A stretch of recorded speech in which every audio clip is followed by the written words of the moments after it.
Salut les potes! La dernière fois, on avait parlé des boss de la 1.0. Alors sans plus tarder, enchaînons avec la 1.1.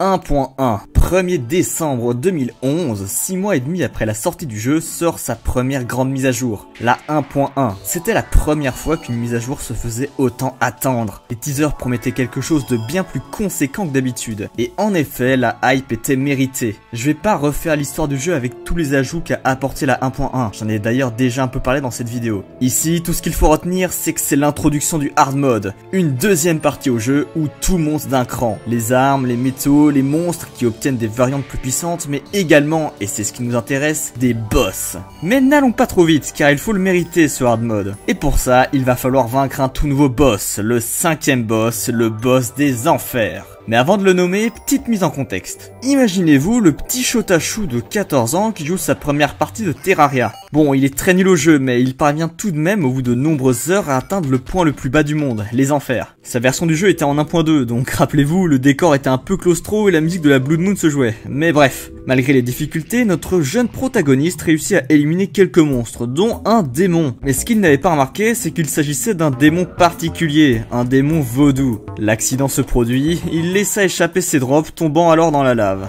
Un cri résonna, une musique se déclenchait doucement, et l'horreur apparut.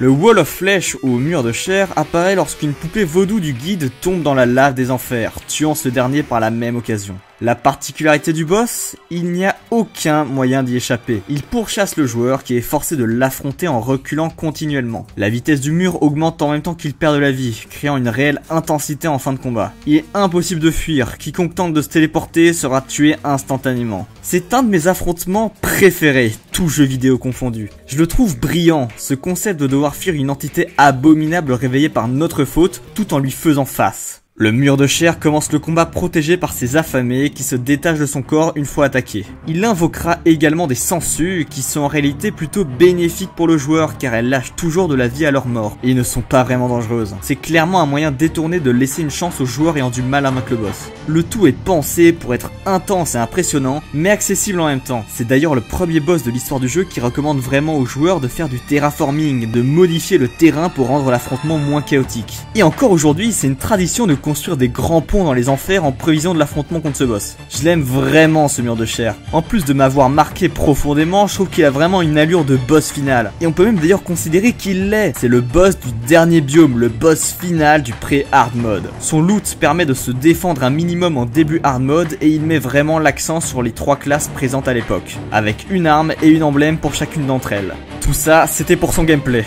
Abordons à présent son lore. Le mur de chair est décrit comme étant un imposant seigneur démon, le dieu des cauchemars éternels. Il porte le rôle de noyau et gardien du monde. Il existe pour maintenir les anciens esprits puissants à l'écart. Mais hélas, une fois vaincu par le joueur, ces esprits sont libérés. La corruption se déchaîne et le sacré est invoqué en gardien temporaire du monde, le temps que ce dernier en trouve un nouveau. Vous l'avez compris, c'est la raison du passage en hard mode. Et on n'en sait pas plus sur l'origine de la créature. Peut-être qu'il s'agirait d'un amas de la chair de tous les êtres vivants ayant péri sur ce monde. Une théorie très populaire affirme que le mur de chair serait en réalité le guide. La théorie se base sur le fait qu'il faut sacrifier le guide avec une poupée vaudou pour invoquer le boss. Et c'est tout.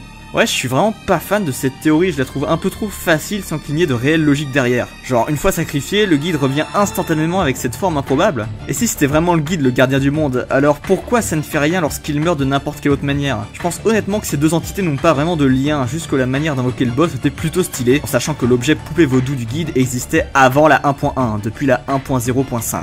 D'ailleurs, le guide indique lui-même qu'il faudra faire un sacrifice pour invoquer le gardien des enfers.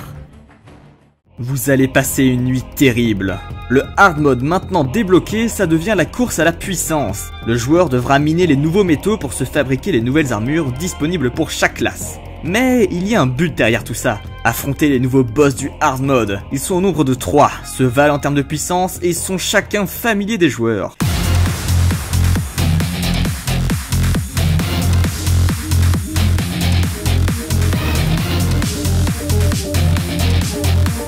Les jumeaux, le Destructeur et Skeletron Prime sont les versions hard mode des 3 boss de la 1.0. Si aujourd'hui le hard mode est vu comme étant la suite logique de l'aventure dans Terraria, en 1.1, au-delà de son appellation, le hard mode se voulait vraiment être une sorte de mode difficile. Énormément de monstres étaient repris pour figurer en hard mode dans une version plus puissante. Et c'est justement le cas pour nos 3 boss. Ils sont incroyables. Des lasers de partout, des sons métalliques, des combats intenses. C'est les premiers affrontements qui demandent aux joueurs une vraie maîtrise du jeu, au-delà de juste avoir le bon stuff. Et avec les ailes introduites en même temps, ce sont de réels combats aériens qui sont proposés. Et si le joueur veut pousser le challenge à son maximum, il pourra affronter les 3 boss mécaniques en même temps.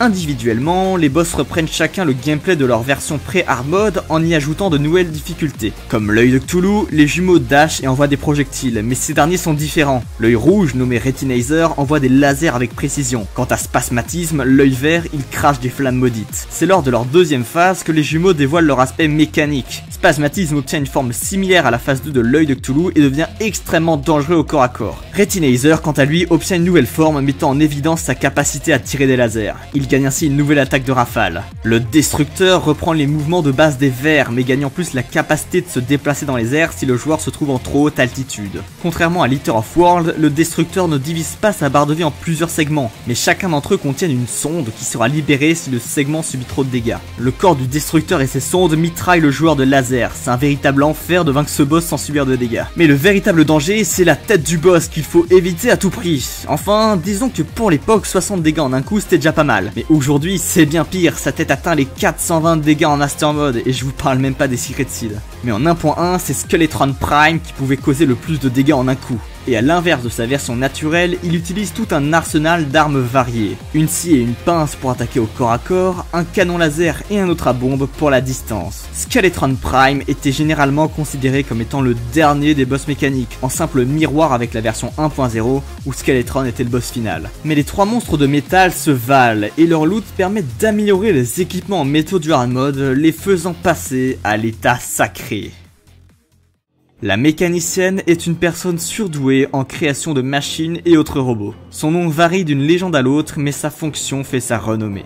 Peu de temps avant les événements du jeu, elle se fit capturer par les membres d'un culte étrange, dirigé par un fanatique qui cherche méthodiquement à faire revenir Cthulhu pour provoquer la fin du monde.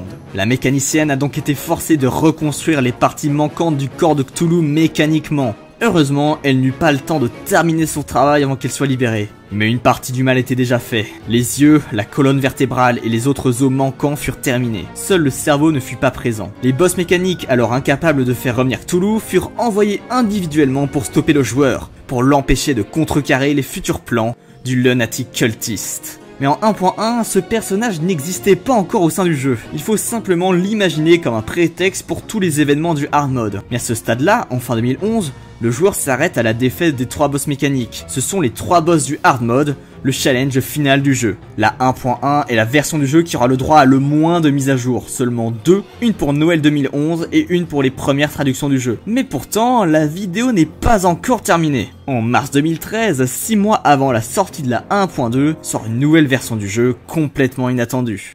Terraria console old gen. Il est temps d'aborder ce gros morceau de l'histoire de Terraria. Un portage sur console d'un jeu populaire sur PC, c'est quelque chose de très commun, en effet. Mais ce que cette version a de particulier pour Terraria, c'est qu'elle va ajouter du contenu. Beaucoup de contenu. Et même apporter une conclusion à l'aventure. Pour ceux qui n'auraient pas connu cette version, elle avait pour objectif d'améliorer la 1.1. C'est un peu une sorte d'1.1.3 si vous voulez. Beaucoup de monstres avaient le droit à des variantes, souvent plus puissantes. Il y avait également l'introduction des premiers familiers de l'histoire du jeu, des nouvelles musiques pour certains biomes qui n'en avaient pas, et de nouvelles armes et armures. Mais ce qui nous intéresse ici, c'est bien les boss. Alors rendons-nous directement en hard mode, après la défaite des boss mécaniques. En combinant un crâne mécanique et 2 yeux mécaniques avec de l'adamantite, il est possible de fabriquer un crâne suspect, ou crâne à l'air suspect dans les traductions officielles très approximatives. Et tout comme ses composants, il s'agit d'un item d'invocation de boss. La créature invoquée est une véritable légende de Terraria. Okram. On n'a jamais réellement su de quoi il s'agissait, mais une chose est sûre, son lien avec Cthulhu est explicite. Si ce n'est pas son plus gros fragment manquant, alors c'est Cthulhu lui-même, dans une forme très affaiblie. Il est maléfique, présente toutes les caractéristiques des parties manquantes, et montre même des sortes de tentacules. Mais son code couleur et son état global semblent le lier à la corruption. Il est présenté comme étant le dernier boss du jeu, le boss final donc, juste au-dessus des boss mécaniques. Même son loot va dans ce sens-là, permettant d'améliorer une fois de plus tous les équipements sacrés. Mais du coup, il sort d'où ce machin? Pourquoi on peut invoquer Cthulhu si facilement? La réponse est un peu décevante, mais c'était la 1.1 et le lore du jeu n'était pas encore tout à fait écrit. En plus de ça, Okram n'a pas été designé par Relogic directement, mais par DR Studios qui s'occupait de la version console. Et on en arrive au principal problème, même si sur le papier c'est extrêmement cool de pouvoir enfin affronter Cthulhu et d'avoir une continuité directe à la 1.1, bah dans les faits, on n'était pas sur une conclusion très travaillée. Bon, déjà, lorsque la version console est sortie, l'entièreté des nouveautés, à l'exception d'Okram, étaient simplement des recolors de sprites du jeu original. Ça a été corrigé dans les mises à jour, mais c'était pas le seul souci. Okram en lui-même est un boss bizarre, ses déplacements sont calqués sur l'IA de l'œil de Cthulhu, et ses projectiles sont tous repris d'autres monstres du jeu. Les servants d'Okram sont juste des servants de Cthulhu buffés, les lasers rouges et mauves viennent des boss mécaniques et du mur de chair, et les faux démons, bah c'est littéralement dans le nom de l'attaque, c'est les faux des démons. Et même au-delà de tout ça, l'affrontement est équilibré de façon approximative. La phase 1 est beaucoup trop facile, là où la phase 2 propose un réel challenge digne du maître des boss mécaniques. Et du coup, tout l'affrontement semble un peu particulier, voire même brouillon quand on voit l'enchaînement de certaines attaques. Même le nom du boss, Okram, c'est juste le prénom Marco à l'envers, le nom du dev qui l'a programmé. Et c'est pour toutes ces raisons que Relogic et particulièrement Redigit semble détester ce boss. Il n'a jamais eu sa place sur les versions PC malgré sa supposée importance. Il a même fini par être retiré des versions console au passage à la 1.3. Et encore aujourd'hui, Redigit ne cesse de se moquer de son existence, et je dois l'avouer, c'est souvent très drôle. On notera tout de même qu'un très gros clin d'œil lui a été fait tout récemment en 1.4.4, mais ça on en reparlera dans le futur. Mais malgré tout ce mépris des développeurs de son propre jeu, Okram est en réalité adoré. Et c'est pas une blague, que Relogic le veuille ou non, ce boss a véritablement marqué les joueurs. N'importe qui ayant découvert Terraria à l'époque sur les versions console se souviendra d'Okram. C'est le premier boss final officiel de Terraria. Et encore aujourd'hui, les fans continuent de le mettre en avant, que ce soit en l'affrontant dans le mode consolaria, ou en suppliant désespérément Relogic de le réintroduire dans le jeu. Personnellement, je ne pense pas qu'Okram ait encore sa place dans Terraria, je pense même qu'il ne l'a plus depuis la 1.2 en vérité. Mais je trouve ça quand même très beau de voir tous ces joueurs attachés à ce monstre de leur enfance. Un ancien boss final qui mérite bien sa place dans sa propre version du jeu. Mais maintenant, Terraria, c'est fini? Que ça soit sur PC ou console, il n'y a rien après les boss mécaniques et Okram.